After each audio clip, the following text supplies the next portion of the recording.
માધવસિંહજી સોલંકીનો એટલે કે મારા પિતાનો આજે 100મો જન્મદિવસ છે. એટલે સ્વાભાવિક ઘણા બધા નેતાઓ, આગેવાનો, સમાજના વડીલોનું કોઈનું સ્ટેચ્યુ હોય, કોઈના રોડનું નામ હોય, ઘણી બધી વાતો થતી હોય. પણ ઘણા બધા મિત્રો, સાથીઓને હંમેશા થતું કે માધવસિંહભાઈ એમનું વાંચન, એમનો અભ્યાસ, એમનો સાહિત્ય માટેનો, એમનો પક્ષીઓ માટેનો પ્રેમ અને એમનું જે કંઈ જ્ઞાન અને રાજકીય સત્તામાં 4 વાર મુખ્યમંત્રી બન્યા હોય, કેન્દ્રના 2 વાર મંત્રી બન્યા હોય, 9 વાર સતત વિધાનસભામાં ચૂંટાયા હોય, પણ છતાં એમના માટેની કોઈ યાદગીરી અથવા વ્યવસ્થા ન હોય તો નવી પેઢીને તો ખબર પણ ન પડે કે માધવજી સોલંકી નામનું કોઈ એવું વ્યક્તિ આ ગુજરાતમાં કે આ દેશમાં થઈ ગયું અને તે પણ સામાન્ય વર્ગની વ્યક્તિમાંથી થયું.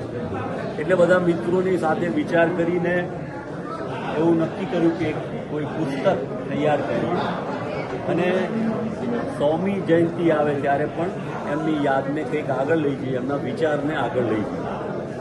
અને જ્ઞાન એવી વસ્તુ છે કે હંમેશા તકલીફ, દુઃખ અને મુશ્કેલીમાં દિશા બતાવે, આગળ લઈ જાય. ત્યારે એમના વાંચન અને અભ્યાસને કારણે એવું રાજનીતિક એટલું નહીં પણ બીજી અનેક બાબતોમાં એમનામાં રહેલી જે જ્ઞાનની શક્તિ હતી એ વિચાર નવી પેઢીને આવે કે તમારા દુઃખ, તકલીફ, જ્ઞાન માટેનો ઉત્તમ ઉપાય એ જ્ઞાન છે. એ માટે આ કાર્યક્રમનું આયોજન. કેટલા પાનાની આ બુક છે? આ એક જે નામ આપવામાં આવશે એ શેના ઉપરથી અને કેટલા સમયમાં આ બુક તૈયાર થઈ?